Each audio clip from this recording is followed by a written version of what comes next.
JBNN will keep you informed. I'm Michelle Jones. Before we get into the news, please remember to like, subscribe, leave a comment, and to share the news with someone today. Now on to the news. Trelawny police probing death of man in Hague settlement. The police in Trelawny are investigating the death of a man whose body was discovered inside his home in Hague settlement on Wednesday night. The deceased has been identified as 25-year-old laborer Jamie Brown. According to reports, around 10:30 p.m., Brown was found unresponsive inside his house. The police were alerted and later removed the body from the scene. The Falmouth Criminal Investigation Branch has since launched a probe into the circumstances surrounding his death. Man found dead in open lot in Spanish Town.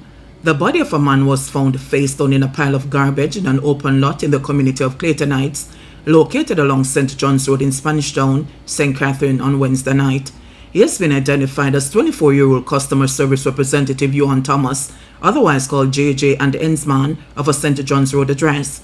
According to police reports, around 10:18 p.m., explosions were heard in the area and the police were called. Upon arrival, cops found Thomas's body lying face down in a pile of garbage in an open lot. He had gunshot wounds to the upper body. It was subsequently removed to the Spanish Town Hospital. No motive has yet been established in connection with Thomas's death. The Spanish Town Criminal Investigation Branch is investigating the matter. Ministry providing support to Bull Savannah Primary after students' sudden death. The Ministry of Education says support is being provided to students and staff at Bull Savannah Primary and Infant School in St. Elizabeth following the sudden death of a grade 6 student on Wednesday. In a statement on Wednesday, the ministry reports that the student collapsed in her classroom. She was immediately transferred to Thames Medical Complex in Junction, where she was pronounced dead. The ministry says the police were present at the medical facility and conducted the necessary procedures. It says the team from the ministry's regional team and guidance and counseling unit visited the school to provide immediate support to students, staff, and parents. Permanent Secretary of Education Dr. Kassan Troop expressed profound sympathy and says the entire education sector is mourning the loss of the student. She says the ministry will provide counseling support and all necessary assistance to the school during their grief. Two motorists being sought after teen seriously injured in St. Ann hit and run. Detectives in St. Ann are searching for two motorists linked to a serious hit and run in the parish on Tuesday evening. Investigators said the drivers of a grey Toyota RAV4 and a white Toyota Mark X were speeding along the Salem Runaway Bay Main Road when a teenage pedestrian was hit and badly injured. According to reports, about 8:30 p.m., the teenager went to purchase food at a restaurant and was crossing the road when the RAV4 swerved to avoid hitting him. The Mark X, however, proceeded to hit the teen. Both drivers fled the scene. An off-duty police officer arrived early on the scene and assisted the injured teen to the St. Anne's Bay Regional Hospital, where he was admitted in serious condition.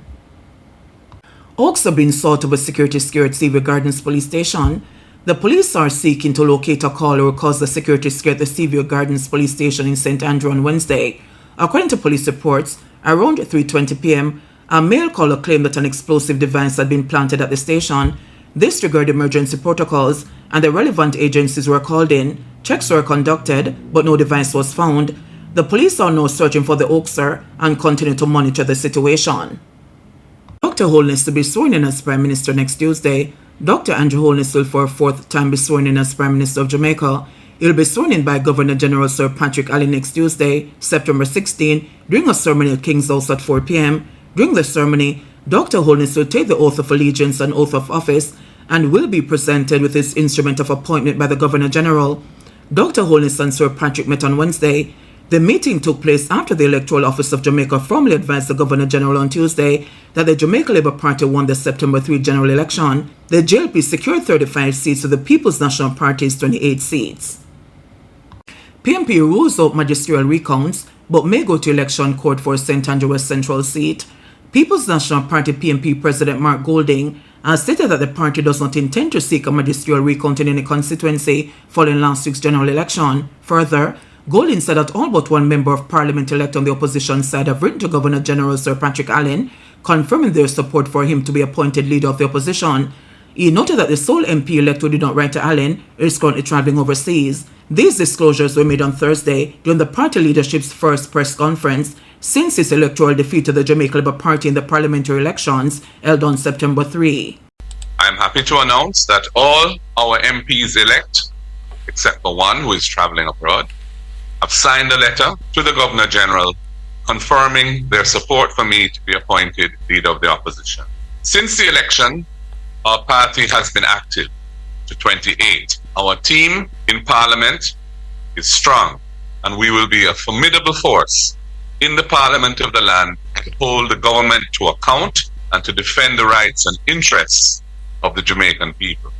Having waited for the final count to establish the official results in each constituency, including ascertaining the number of spoiled or rejected ballots and how these were apportioned between the two parties, the advice that we have received from our lawyers who attended the final counts is that a magisterial recount is unlikely to change the outcome in any of the seats. In the case of West Central St. Andrew, however, the nature of the irregularities which took place there is being carefully scrutinized in anticipation of a case being brought to the constituted authority for appropriate relief. While we don't have sufficient evidence to mount a legal challenge against the outcome of the elections, we are nonetheless deeply concerned at the extensive and I would say vulgar use of state resources to impact the outcome of the election.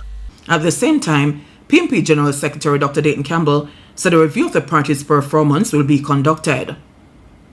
We took the time so we could examine the information that is out there. We could meet with the officer core of the party, which we did yesterday, and to meet with the candidates. And we also had that meeting as well yesterday. We will undergo a process of review that will start from the constituency level, getting a report from the individual constituencies. We will also get a report from the regions based on how our party is structured. And of course, there will also be a national appraisal committee that will look at the election results, what we did right, what we did wrong, what we need to improve on, and the process to implement any change. Education Minister supports schools on discipline, says parent failings cause schools to take over. Amid heated debate over the enforcement of grooming rules at the start of the new school year on Monday, Education Minister Dr. Dana Morris-Dixon has pledged the support of our ministry to administrators of schools as they enforce discipline. Addressing the launch of Shortwood Teachers College's 140th anniversary celebration on Wednesday, Morris-Dixon argued that due to a great lack of regulation in many Jamaican homes, discipline must be maintained as an irreplaceable pillar in schools. Teachers are transmitters of knowledge. They're architects of character. They're the ones who teach our children discipline, values, resilience, and creativity. And on the matter of discipline, because we've been talking about that a lot in Jamaica, we have to stand with our schools and our principals on this matter of discipline. We have our children coming to school from homes where nobody cares to teach them how to be a good citizen. They're not getting it in the home. They're not getting it in the community. Our teachers are becoming the parents. Our teachers are often not just the guidance counselor, but they're taking on the role that the family should have taken on. Our classrooms have to be seen as places of re-socialization because our children are not learning it at home. We have to understand that the Jamaica that's going to be a beacon in this world is going to have to be one rooted in discipline. And of course, that does not mean that there are not rules around which we administer discipline. That's very important because our children also need to be valued and our children need to be kept safe.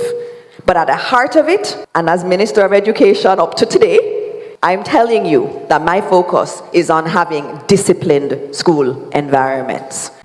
JBNN will keep you informed. Please remember to subscribe, like, share, leave us a comment, and click the notification bell to receive our daily news items.